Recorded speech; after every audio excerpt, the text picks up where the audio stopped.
നമസ്കാരം. ഞാൻ CP ഷാജി മുഹമ്മദ്.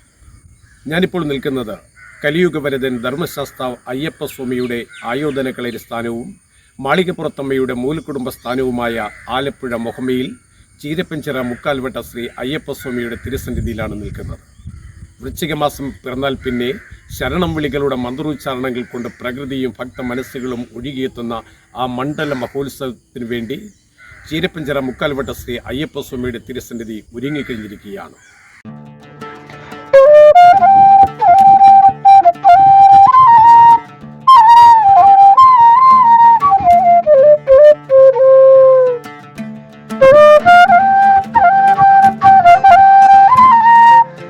വൃശ്ചിക മാസം മണ്ഡല മഹോത്സവം ആരംഭിച്ചാൽ പിന്നെ നമ്മുടെ എല്ലാ സംസ്ഥാനങ്ങളിൽ നിന്നുമായി ആയിരക്കണക്കിന് ഭക്തജന മനസ്സുകളാണ് ശരണം വിളികളുമായി ഈ തിരുസന്നിധിയിലേക്ക് ഒഴുകിയെത്തുന്നത്.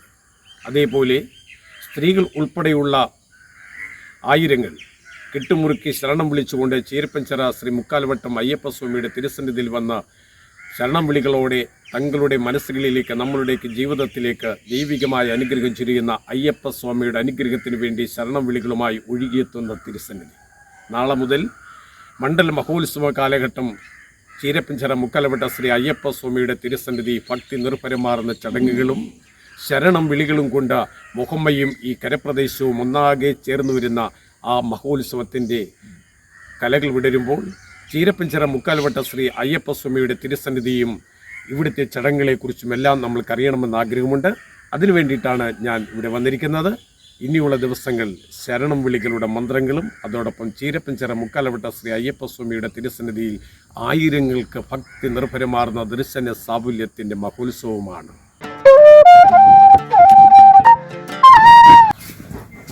സ്വാമി ശരണം. നമ്മുടെ ഈ അമ്പലത്തിൻ്റെ ചരിത്രം എന്ന് പറയുന്നത് ഇതിനായിട്ടുള്ള യുദ്ധം കഴിഞ്ഞ് കഴിഞ്ഞാൽ അപ്പോൾ അയ്യപ്പൻ ശസ്ത്രവിഗ്രഹത്തിലേക്ക് വിലയം പ്രാപിച്ചു കഴിഞ്ഞ് എല്ലാ വർഷവും ഗുരുനാഥൻ അയ്യപ്പൻ്റെ ഗുരുനാഥൻ വെച്ചാൽ രപ്പപ്പണിക്കർ എന്ന് പറഞ്ഞ ഗുരുനാഥൻ ഇവിടുന്ന് ശബരിമലയിൽ പോകുമായിരുന്നു. ശബരിമലയിൽ പോയി പുള്ളിക്കൊരു പ്രാവശ്യം പ്രായാധിക്യം കൊണ്ട് പോകാൻ പറ്റാതെ വന്നപ്പോൾ സ്വപ്നദർശനം ഉണ്ടായെന്നാണ് പറയുന്നത്. അങ്ങ് ഇന്ന് വന്ന് കണ്ട ഞാൻ അങ്ങേ വന്ന് കണ്ടോളാം, ഇതുപോലെ കായലിൽ ഒഴുക്കിനെതിരെ ഒരു തടി ഒഴുകി വരുമെന്നും ആ തടി പിടിച്ചിവിടെ പണിയണമെന്ന് പറഞ്ഞു.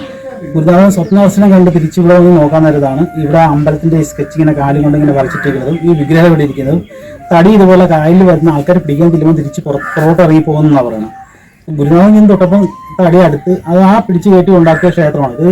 നമ്മുടെ ക്ഷേത്രത്തിന് 1000-900 വർഷത്തിനടുത്ത് പഴക്കമുണ്ട്. അതേ ഇത് തന്നെയാണ് നമ്മളിപ്പോൾ നിൽക്കുന്നത്.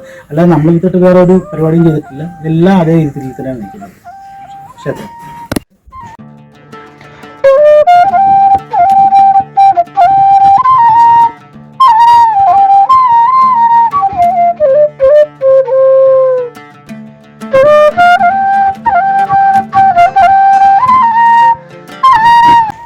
നമ്മളുടെ ഇവിടെ ക്ഷേത്രത്തിൻ്റെ കാര്യങ്ങളൊക്കെ നോക്കുന്ന അനിയനാണ് കേശവലാൽ. പുള്ളിയാണ് അമ്പലത്തിൻ്റെ തന്ത്രി ശാന്തി. നമ്മുടെ അയ്യപ്പൻ്റെ പ്രധാന വഴിപാടെന്ന് വെച്ചാൽ നീരാഞ്ജന വഴിപാടുണ്ട്.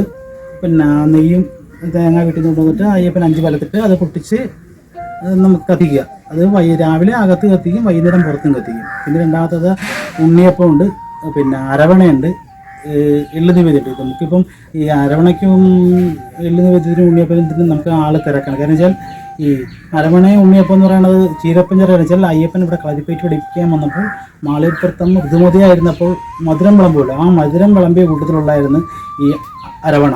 അത് കാരണം അയ്യപ്പന് ഏറ്റവും പ്രധാനപ്പെട്ടൊരു വഴിപാടാണ്. അതുപോലെ ഉദയനാളുടെ യുദ്ധത്തിൽ പിന്നെ അയ്യപ്പൻ ജയിച്ചു കഴിഞ്ഞിട്ട് അവിടെ മധുരം വിളമ്പിയപ്പോൾ ഉണ്ടാക്കിയതാണ് അരവണ.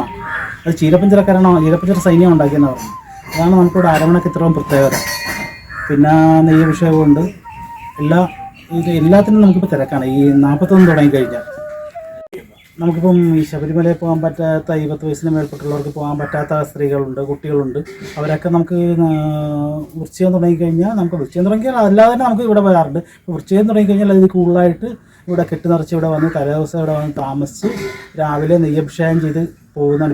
ഇപ്പം നമുക്ക് 41 തൊട്ടിക്കഴിഞ്ഞാൽ അതിൻ്റെ ഒരു തിരക്കാണ്. സ്ത്രീകളുടെ അപൂർവമായൊരു തിരക്കാണ് 41 തുടങ്ങിക്കഴിഞ്ഞാൽ. കെട്ടി നിറച്ച് ശബരിമലക്ക് പോകാൻ പറ്റാത്തവർ കെട്ടി നിറച്ച് ഇവിടെ വന്ന് അയ്യപ്പനെ തൊഴുത് മാളികപ്പുറത്തമ്മയെ തൊഴുത് പോകുന്നു.